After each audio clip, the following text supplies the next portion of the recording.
Hello, friends. This is Confessions with Amy, and I'm glad you're visiting my channel. Here we share new confessions every day.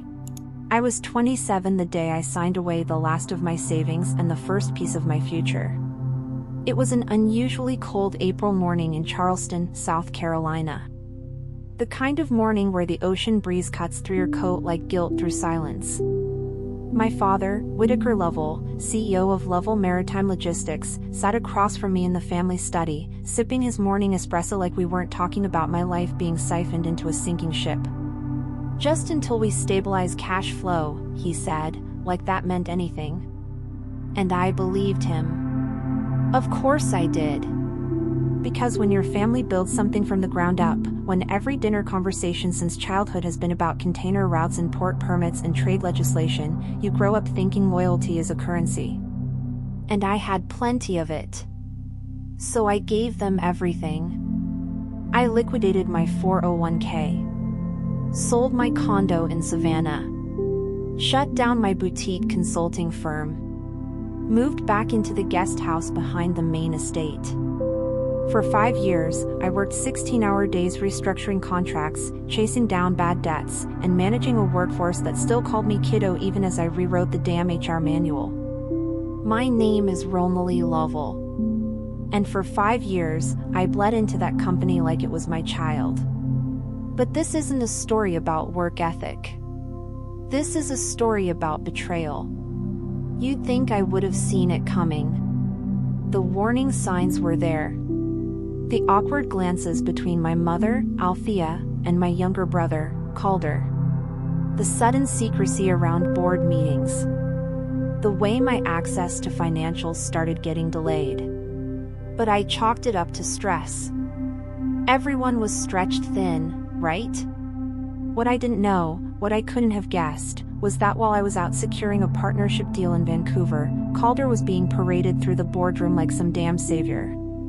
The golden son, home from a failed fintech startup with just enough charisma to blind a room full of old men. No one mentioned it. Not once. Not until that night.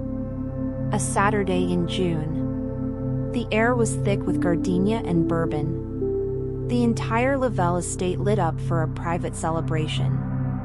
I assumed it was for the Vancouver deal. I'd closed it in record time, after all. I even wore the same green silk dress I'd worn when I landed my first major client back in 22. Calder took the stage halfway through dessert. And I'm honored to accept this position as the new Chief Executive Officer of Lovell Maritime. Just like that. I remember blinking, slowly. Like maybe I'd misheard. I looked at my mother, her glass frozen at her lips. Then my father, smiling like he was watching a graduation ceremony. No one looked at me. Not even Calder. And in that moment, everything inside me crystallized. I stood, lifted my champagne flute, and said the most gracious thing I could muster. To my brother. May the tides always favor you. I clinked my glass against his. Held his gaze. Then I turned, walked out the front door, and never looked back. Not even when my mother called my name. Not even when the reporters shouted questions. Not even when my father sent a text that read, "You'll understand someday." But I already did. I understood perfectly. They didn't think I'd leave. They didn't think I could. They forgot one thing. 49% of Lovell Maritime Logistics belonged to me.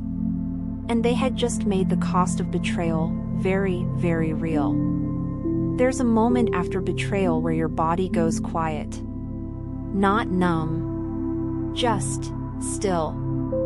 I drove for 6 hours that night with the windows down, letting the salt air strip the perfume off my skin and the sound of the Atlantic drown out the echo of clinking glass. I didn't cry. I didn't scream.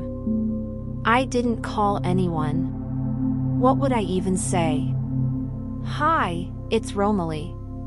My family just stabbed me in the back with a crystal knife over creme brulee. "Want to grab a drink?" I checked into a hotel in Tybee Island under a fake last name. Took a shower hot enough to blister. Sat on the floor wrapped in a towel, laptop on my knees, and pulled up the shareholder agreements. I knew what I was looking for. I'd written half of them myself. Page 34, paragraph 3. In the event of a significant leadership change, any stakeholder owning more than 40% of voting shares must be notified in writing no less than 30 days prior to board ratification. They hadn't notified me. Not 30 days before. Not 30 hours. Not at all. I stared at the clause for a long time. Then I closed the laptop and laughed into the silence. They broke their own rules. And they didn't even realize it. The next morning, I called a lawyer. Not just a lawyer, the lawyer. Mathis Crane. A contract shark from Boston with a reputation for gutting legacy firms in court and a soft spot for corporate underdogs. We'd met once at a maritime summit in Toronto, where I'd watched him verbally decapitate a billionaire with a smile and a single statute. He picked up on the second ring. Romalie Lovell. I always knew you'd call me one day. I didn't smile. I hope you remember our non-disclosure agreement. Darling, I wrote it. Over the next 6 weeks, I dismantled my old life with the precision of a surgeon and the speed of someone who'd waited far too long. I sold my remaining stake in a family trust, moved my accounts offshore, and had Crane file a quiet legal injunction blocking Calder's appointment, pending a review of voting violations. No press. No scandal. Just silence.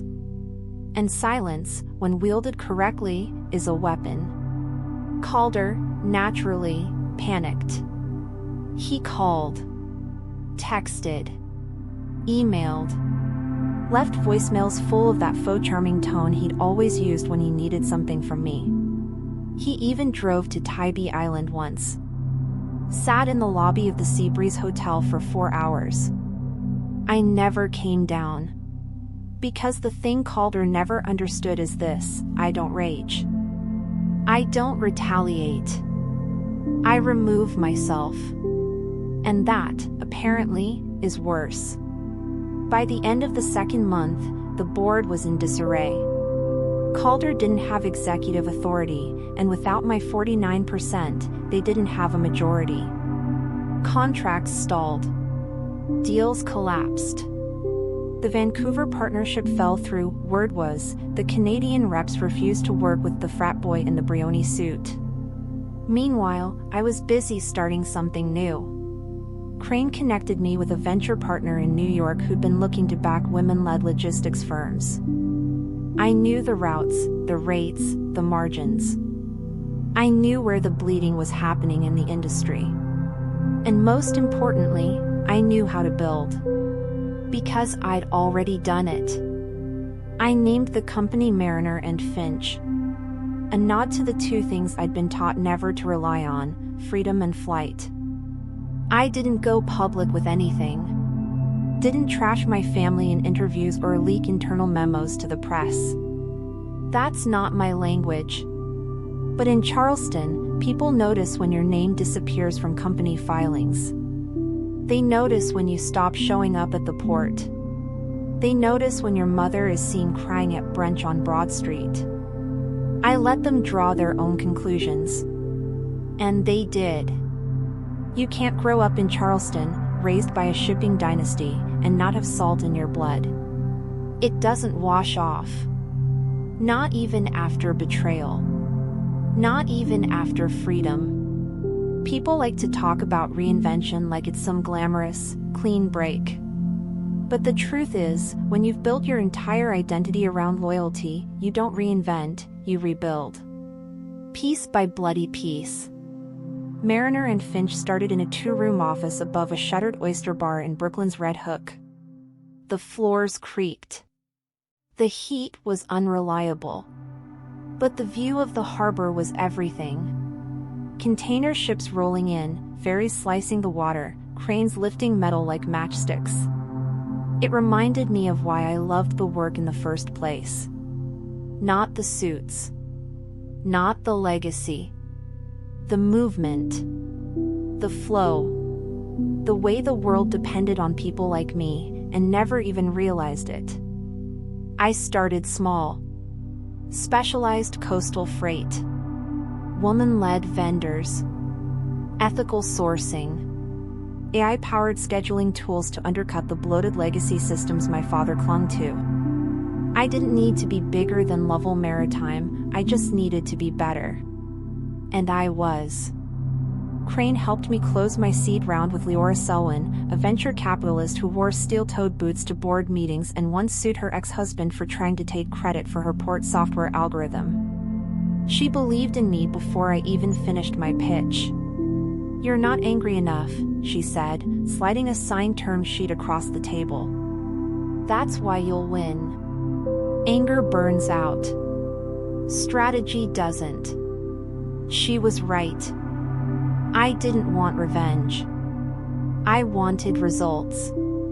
Meanwhile, the Lovells were hemorrhaging. Calder had no operational experience, no rapport with longshoremen, and no idea how to manage vendor debt cycles. The injunction froze new financing, and board confidence evaporated. I knew they were spiraling when I got an email from my mother. Subject line, dinner? I didn't open it. Then came the calls from my father's old COO, and even one from a senator on the Maritime Oversight Committee, some vague plea about preserving the legacy. Legacy. That word. That ridiculous word they used like a leash. But I'd cut myself loose. And nothing they said, no promise, no plea, could reattach that chain. Still, I'm not made of stone. There was one thing I hadn't done. One meeting I owed myself. One final conversation. With Calder. We met in Battery Park. Neutral ground. Public. Safe. He looked older. Not wiser. Just strained. Suit rumpled. Tie loose. Eyes flicking over his shoulder like he thought this was a setup. It wasn't. I let him speak first. "You froze us out," he said. "You crippled the company. Your company." "No," I said, calmly. "I saved what was mine. The rest was never meant for me. You could have said something wrong. You could have warned me." I tilted my head. "Like you warned me about the board vote?" His jaw twitched. He had no answer to that. So I gave him one. "You were never the problem, Calder. You were the symptom. They built you up to replace me because it made them feel safe. Controlled. Traditional. They didn't want the woman who did the work. They wanted the son who carried the name." He looked down. Whispered, "I didn't ask for that." Neither did I. We sat in silence, just for a moment. And then I stood. "This isn't a war," I said. "But I'm not coming back. Tell them whatever you want. I won't fight you. I don't need to." He looked up, confused. "Then what do you need?" I smiled, just barely. "I already have it." And I walked away. Again. But this time, there was no bitterness. Only wind. Only salt. Only freedom. There's something surreal about watching your childhood home get listed on the market. The real estate photos hit the Charleston Herald's digital edition in late September, right between hurricane updates and a shrimp festival feature. Lavelle Estate, 11,200 square feet bayfront colonial revival. Private dock. Rose garden. 48 years of history, and one meticulously sanitized press statement. due to restructuring within the Lovell family enterprise. I read it in my New York office while sipping coffee from a chipped mug that still smelled faintly of printer ink and ambition. I didn't laugh, didn't cry, but I saved the article. Not for revenge, just posterity. Because loyalty has a cost. And now, they were paying it. When you grow up in a legacy family, loyalty is your currency, your leash, and your prison. You're trained to conflate sacrifice with virtue. Trained to keep secrets, patch cracks, never ask for credit. I used to believe loyalty meant staying, no matter how unseen I felt. Now I knew better. Loyalty isn't staying when you're devalued. It's leaving when you're not. By the fall, Mariner and Finch had tripled in size. We signed a strategic partnership with a Scandinavian clean shipping firm. I hired 2 of Lovell Maritime's best logistics engineers after they quit in protest of Calder's chaos. I gave them full benefits, bonuses, and seats at the table, things I never got, even after saving a company from collapse. Word got around. I became the one who walked out with dignity and turned it into dividends. The ghost that haunted Charleston boardrooms. The name they whispered when deals slipped through their fingers. And yet, the thing that amazed me most? I didn't feel vengeful. I felt light. Like I'd stopped dragging their expectations behind me. One night, I got a voicemail from Althea, my mother. Your father's been diagnosed. It's not good. He asks about you. A lot. I listened to it twice. Then I stared out the window of my apartment, 12 floors up, where the lights of the Brooklyn Navy Yard flickered like ship signals. I didn't return the call. That choice still lives in a quiet room inside me. Not regret, never regret, but wait. Because loving someone doesn't always mean letting them back in. Sometimes love just means leaving them unpunished. And I had no punishment to give. They'd sentenced themselves, long ago. In December, a business magazine reached out. They wanted to do a profile, from legacy to leader, how Romalie Lovell rebuilt an empire without a name. I almost said no. But then I thought of all the women still in boardrooms being talked over, still being thanked for stepping up while their brothers got the titles. So I said yes. And when they asked for a quote to close the piece, I gave them this. Power isn't inherited. It's claimed. Quietly. Strategically. Without apology. People think closure comes with an apology. It doesn't. Closure is quiet. It's what settles in when the storm is over and you're still standing. 2 years after I left Charleston, I stood on the upper deck of the Athena Mariner, watching the cranes at Port Newark move in elegant, mechanical rhythm. My company's name was painted in bold cobalt blue across 3 containers being loaded below. Mariner and Finch. I built it. Every inch. Every contract. Every policy. Every team. No inheritance. No shortcuts. No family name. Just strategy. Execution. And nerve. Crane once told me, revenge is rarely profitable. Control, on the other hand, is an asset. He was right. I never sued my parents. Never took them to court over the board violation. Never sold my Lovell shares. I just kept them. Held them like a blade under silk. Because sometimes, owning something is more powerful than using it. Calder eventually stepped down. Personal reasons, the article said. The company was carved up and absorbed by a larger logistics firm with zero tolerance for sentimentality or nepotism. My mother moved to Savannah. My father. Well, some chapters don't end with a reunion. Some just end. The first time I gave a keynote at the International Maritime Forum, I wore a navy suit and no jewelry. When I stepped on stage, I felt the hush. A woman CEO in an industry built by fathers and run by sons. I told them the truth. That I once gave everything I had to a family who thought my silence was consent. That I learned business not from books, but from betrayal. That legacy means nothing if it's not earned. And when I finished, they didn't clap out of politeness. They clapped because they saw something they couldn't unsee. A woman at the helm. Unbent. Unowned. Unstoppable. I never moved back to Charleston. I visit, sometimes.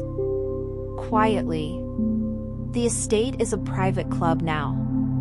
They kept the rose garden. They tore down the guest house. And me? I kept the lesson. When they hand the crown to someone else, build your own kingdom. Then make sure it floats. And make sure it sails. Farther than they ever imagined.